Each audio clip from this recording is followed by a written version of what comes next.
Bismillahirrahmanirrahim. Assalamualaikum warahmatullahi wabarakatuh. Tuan-tuan dan puan-puan, nama saya Profesor Dr. Muhammad Tajuddin.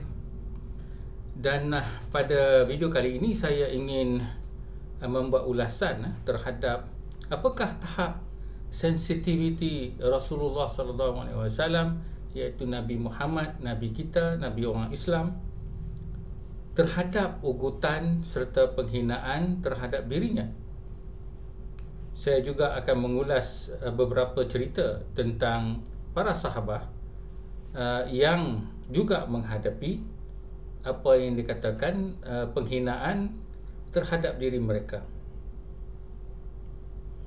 Jadi isu ini perlu kita faham, sebab sebagai orang Islam ramai yang menjadi marah sehingga dalam keadaan mengugut, mengajak boikot, kemudiannya mengepung orang-orang individu yang dikatakan menghina Islam atau menghina Nabi atau menghina nama Allah dan sebagainya.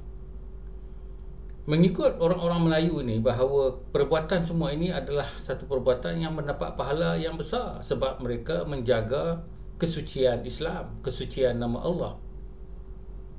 Tetapi mereka tak faham bagaimana Rasulullah sendiri berhadapan dengan ugutan yang lebih kuat, lebih teruk daripada stalking yang berlabel Allah ataupun beberapa catatan di dalam Facebook.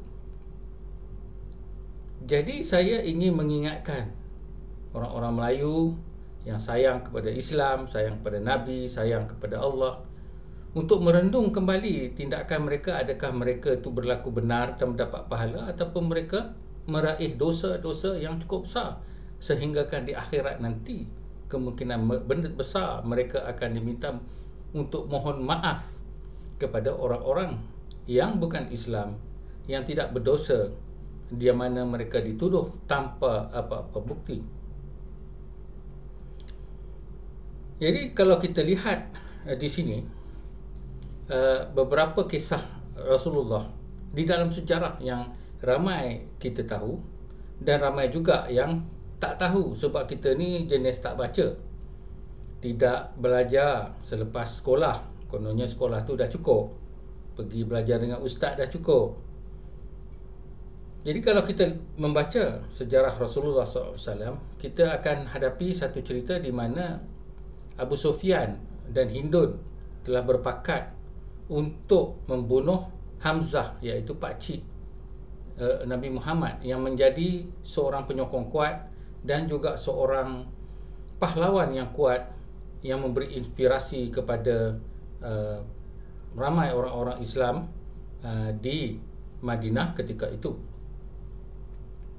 Dan mereka juga nak berbalas dendam sebab saudara mara mereka telah dibunuh di dalam perang Badar, terutama Hindun yang memang laparkan untuk melapah hati Hamzah. Maka mereka telah membayar seorang assassin ataupun seorang pakar baling lembing, iaitu Wahsi, untuk mencari Hamzah di dalam peperangan, dan khusus hanya untuk membunuh satu orang ini sahaja. Jadi bukanlah dalam peperangan, tetapi suatu assassination attempt. Maka apabila perang telah tamat, Hindun telah melapah hati Hamzah, yang mana merosakkan mayat pahlawan-pahlawan adalah sesuatu yang cukup jijik ketika itu. Jadi di sini apakah tindakan Rasulullah SAW apabila baginda memasuki Mekah dengan bala tentera yang besar dan menakluki Mekah? Adakah Rasulullah menyembelih Hindun dan Sufyan? Adakah Rasulullah menghina mereka ataupun mengepung mereka dan membuat perkara-perkara seperti memukul dan juga mungkin membunuh mereka, sebab mereka telah melukai hati Rasulullah yang amat sangat dengan membunuh Hamzah sedemikian. Jadi kita tahu, umum pun mengetahui, tanyalah ustaz mana, Rasulullah telah mengampunkan mereka dan mereka masuk Islam. Jadi tuan-tuan, orang Melayu semua nak kena faham, kalau ada insiden-insiden, kalau kita bertindak liar seperti Akmal Saleh tu yang nyalak-nyalak untuk boikot, untuk berkata perkara-perkara yang tidak baik, macam mana yang orang nak berlembut dengan Islam, tuan-tuan? Bagaimana orang nak menghormati Islam kalau kita sendiri tak hormati orang lain? Jadi ini adalah pengajaran daripada Rasulullah. Jangan kita ambil pengajaran daripada orang UMNO. Orang UMNO ada sejarah menghina kaum-kaum lain, menghina orang-orang Islam sendiri, menghina orang-orang PAS sendiri. Orang-orang Islam tu dia hina. Jadi buat apalah mengikut orang-orang yang memang ada track record dapat grade A dalam penghinaan kepada rakyat lain dan juga kepada orang-orang Melayu sendiri yang beragama Islam. Jadi cerita kedua yang saya minta tuan-tuan orang Melayu semua berfikir adalah apa terjadi kepada Wahsy ketika Rasulullah menakluki Mekah. Beliau berada di situ. Mula-mula dia menyorok, tetapi akhir sekali orang kata, marilah kita jumpa Nabi, don't worry, dia tak akan apa-apakan. Sudah tentu Wahsy ingat dia akan dibunuh. Tetapi apabila dia menghadap, apa Rasulullah kata, kamu melukai hati saya dan saya minta kamu pergilah, jangan berhadapan dengan muka saya. Itu saja dia kata. Adakah dia kata pergi kepung Wahsy, pergi pukul Wahsy, pergi gantung Wahsy daripada pokok kurma supaya dia mati menggelupur? Tidak. Rasulullah memaafkan dia, tetapi tak sanggup dia melihat muka Wahsy, dan Wahsy cukup sedih tentang perkara tersebut dan berjanji pada diri sendiri untuk membalas kembali dosa beliau membunuh Hamzah, dan sejarah menunjukkan bahawa dia menjadi seorang pahlawan Islam dan akhirnya telah membunuh Nabi palsu Musailamah di dalam satu peperangan. Itulah jasanya. Lihat tuan-tuan, Wahsy yang menjadi musuh kemudian menjadi pejuang apabila Rasulullah memaafkan dia. Lihat hikmah kita memaafkan orang, bukan memaki hamun orang, bukan memaksa orang. Di dalam kes-kes kebanyakan apa yang dikatakan tuduhan, ia adalah sesuatu yang tidak diniatkan, dan kalaupun ia diniatkan, ia adalah sesuatu yang tidak diketahui bahawa ia adalah suatu penghinaan. Jadi di manakah sifat kesabaran kita? Cerita yang ketiga adalah tentang bagaimana kita melihat seorang badui telah kencing di Masjid Nabawi, iaitu rumah baginda sendiri. Masjid itu, kata Rasulullah, adalah tempat yang suci, iaitu tempat sembahyang. Tetapi badui ini telah kencing di satu dinding. Apa Nabi buat? Adakah Nabi kepung dia? Adakah Nabi pukul dia? Adakah Nabi bunuh dia sebab dia menghina masjid? Sebab dia tak tahu. Jadi Nabi pergi cuci tempat itu dan kata, lain kali janganlah kencing kat sini. Masjid ni tempat yang baik. Kita jelaskan sajalah. Tuan berkata demikian, kita merasa tersinggung kerana nama Allah ni nama yang suci. Jadi kita tak menyinggung pula nama-nama Tuhan, tuan. Jadi kita haraplah, tuan, kita cakap baik-baik tak boleh ke? Hoi, celaka kamu, tak reti ke? Bahasa macam tu, siapalah yang nak menghormati orang Islam? Mereka akan takut kepada Islam dia. Tapikah itukah yang kita hendak? Ada orang kata memang bagi dia takut supaya dia jangan buat kerja tak senonoh tu. Saya tak tahulah, tuan-tuan, masa anak-anak saya kecil, memang saya suruh dia orang takut kat saya. Tetapi bila dia dah besar sikit, remaja dan sebagainya, kalau kita duk takut-takutkan, maka kita tinggal seorang je lah. Kemudian kita tengok juga cerita tentang bagaimana di dalam perjanjian Hudaibiyah. Tuan-tuan boleh semak buku sejarah. Perjanjian Hudaibiyah ni adalah apabila orang-orang Islam nak mengerjakan haji setelah mereka diusir daripada Mekah, dan orang Mekah telah menghalang mereka daripada masuk, dan kemudian terjadinya perjanjian Hudaibiyah. Apa dia syarat-syaratnya? Syarat-syaratnya mereka tidak mengaku Nabi itu adalah Rasul. Satu penghinaan kepada Nabi, tapi Nabi kata tak apa, biar. Kemudian dikatakan mereka tak boleh masuk hari ni ataupun pada ketika itu, dan kena datang balik tahun depan. Bayangkan kita dah travel jauh-jauh, penat-penat lelah, kena halau. Ramai yang marah, tapi Nabi kata tak apa, saya setuju. Lihat Nabi macam mana. Bukan macam kita, apa orang tu hina. Ni belum habis cerita lagi, kita tengok. Kemudian syarat satu lagi adalah syarat yang cukup pelik, iaitu kalau orang daripada Mekah masuk Islam dan lari kepada Madinah, kamu kena hantar balik orang tu. Tetapi kalau orang Madinah tak mau jadi orang Islam, datang ke Mekah, kamu tak boleh ambil balik dia. Dan orang kata, ini tak adil lah. Nabi kata, tak apa, saya setuju.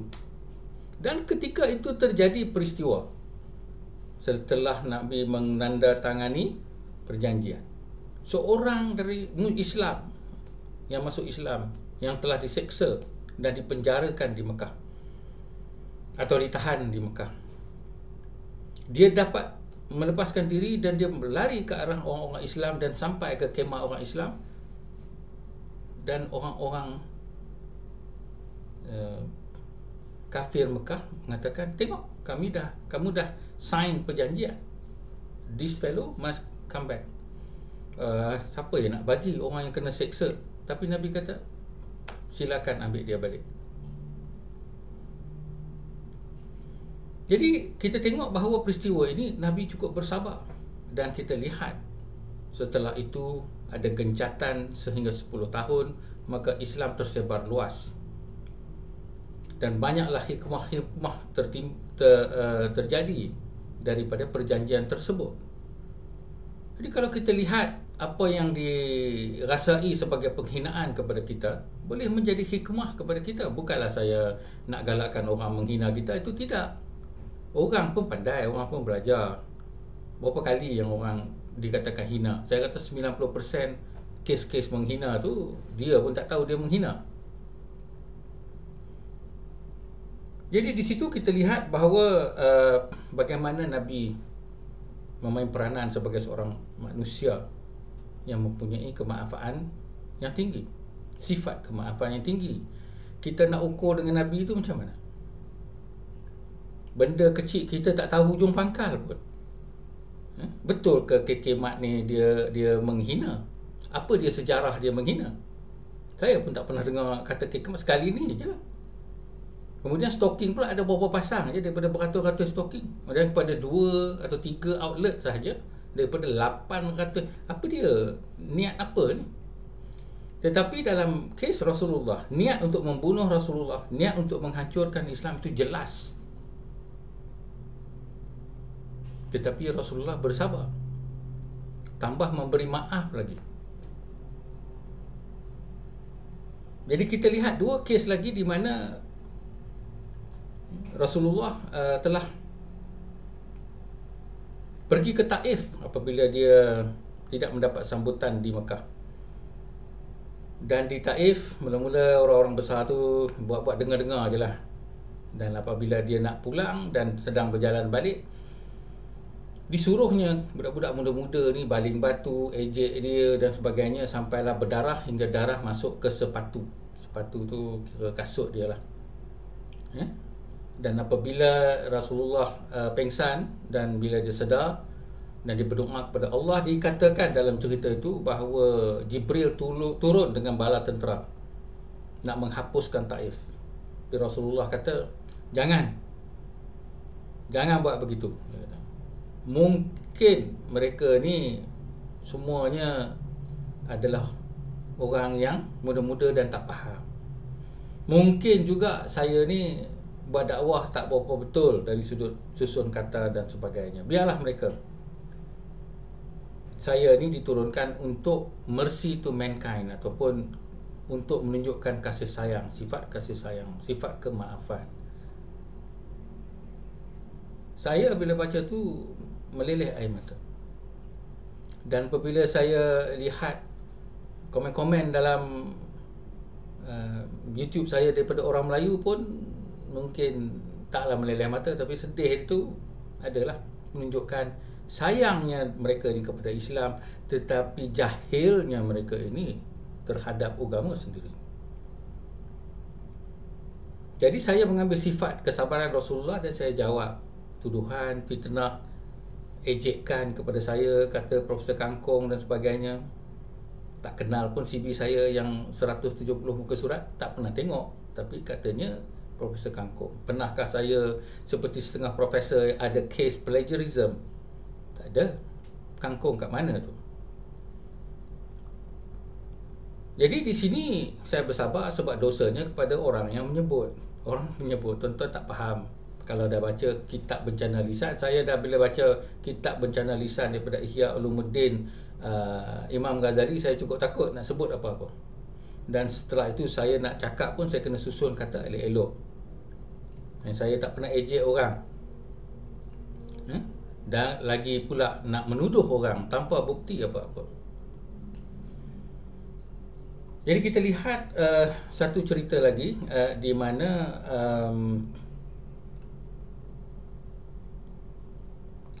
kalau kita nampak di dalam kes beberapa orang sahabat pula.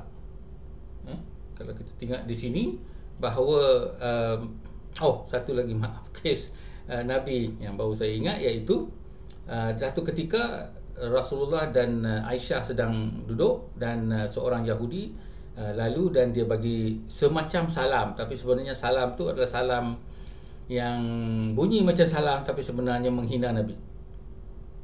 Bila nak Aisyah dengar tu, Aisyah terus cakap dengan kasar, kamu pun laknat lah apa semua. Nabi kata, kenapa kamu cakap macam tu?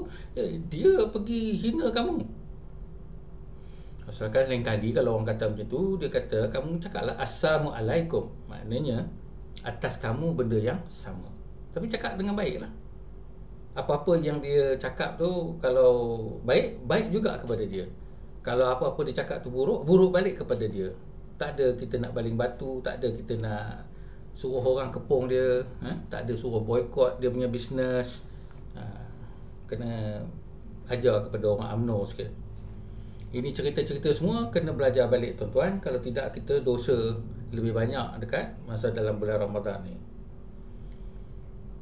Baik, yang saya nak cerita ni adalah satu cerita daripada sahabat, iaitu Ali Ibn Abu Talib, yang mana di dalam peperangan kita pun dengar cerita ni, iaitu dia cuba dalam satu perangan tu dah nak menang, nak bunuh orang kafir ni, tapi orang kafir tu ludah muka dia.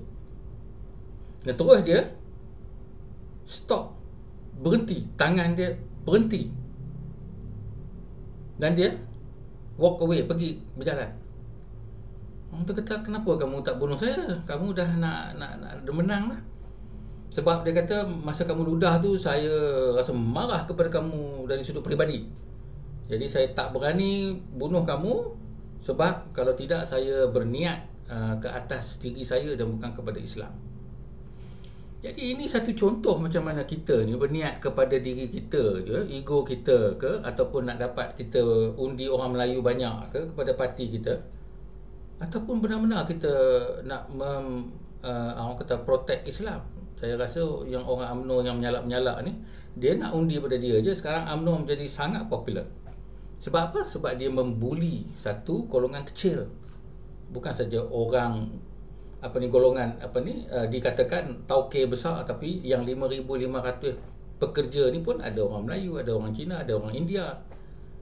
Dan saya tak nampak pun bukti sama ada benda-benda yang dikatakan tuduh niat untuk menghina itu wujud. Saya tak boleh percaya sebab tak ada bukti. Bukti ada stalking, betul. Bukti bahawa Kemat daripada dulu sampai sekarang menghina, tak ada. Atau dia mula start nak menghina, stalking saja ke? Tak ada dia buat Facebook ke apa ke, atau ucapan ke? Takkan dengan satu stalking saja kita dah nak gantung orang, kita nak bunuh orang begitu. Ini kita punya cara ke? Jadi di sini kita lihat bagaimana contoh Rasulullah dan juga para sahabat. Dan satu lagi yang saya akhiri adalah cerita yang saya baca di dalam kitab Ihya Ulumuddin juga, bahawa cerita tentang Umar Ibn Abdul Aziz, Umar Abdul Aziz, iaitu khalifah, bukan Umar Ibn Al-Khattab, Umar Abdul Aziz yang menjadi gubernur, saya rasa gubernur ataupun pemimpin Islam. Pada satu ketika itu dia telah bangun sembahyang tahajud. Bila dia bangun sembahyang tahajud, dia pun baca Quran kuat-kuat, dan dia berniatkan supaya orang pun lain bangun tahajud untuk bermunajat kepada Allah. Seorang Islam telah kata kepada anaknya, kata, kenapa ada orang bising-bising tengah-tengah malam buta ni? Anak tu kata, ya Abi, ni saya pergi tengok ni gubernur ni yang buat benda tu. Macam tu, pergi cakap kat dia, kata, kalaulah kamu cakap kamu baca Quran kuat-kuat tu nak bagi Allah dengar, Allah tu Maha mendengar. Dan kalaulah kamu nak menunjukkan yang kamu tu solat malam, baik kamu pergi tidur je lah. Dia suruh cakapnya kepada gubernur macam tu. Dan apabila dicakapkan, gubernur tu pun, yalah, kita nampak macam itu satu sindiran, bukanlah penghinaan, tapi satu sindiran. Kita yang sensitif ni satu penghinaan lah. Tapi orang Islam seperti Umar Abdul Aziz adalah ini satu nasihat. Dan dia pun walaupun pemimpin, dia terus diam dan pergi tidur. Jadi inilah contoh-contoh yang saya nak berkongsi di dalam sejarah Islam terjadi pada Rasulullah, Nabi kita, Nabi yang kita sayang, Nabi kita sanjung. Semuanya menunjukkan ugutan yang betul-betul ugutan, tidak ada orang kata apa ya atau tidak dan sebagainya. Memang ugutan, memang perbuatan, memang jelas objektifnya untuk memusnahkan, menghina dan membunuh Rasulullah, serta juga merosakkan Islam dan sebagainya. Tetapi Nabi mengambil sifat untuk memaafkan, dan hikmah daripada itu cukuplah besar. Jadi apa pengajaran kita, tuan-tuan? Kita nak belajar dengan Nabi atau kita nak belajar dengan orang UMNO? Tuan-tuan pilih sendirilah. Saya belajar daripada Nabi. Saya tak akan belajar daripada orang-orang UMNO ni yang saya kenal. Jadi di sinilah kita harus merenung diri supaya kita jangan sama-sama berdosa dengan orang-orang yang menyalak untuk boikot dan merosakkan punca pencarian hidup 5,500 anak-anak muda kita, yang perempuan, yang lelaki, yang ada keluarga, yang ada bayi kecil, yang nak berhari raya. Tuan-tuan, buat keputusan sendiri, dan semoga Allah mendapati keputusan tuan-tuan itu sesuatu yang baik. Tetapi kalau nak tahu yang baik, ikutlah Rasul, dan janganlah kita banding-bandingkan dengan orang-orang yang mempunyai track record yang buruk dari sudut akhlak Islam. Sekian, Assalamualaikum warahmatullahi wabarakatuh.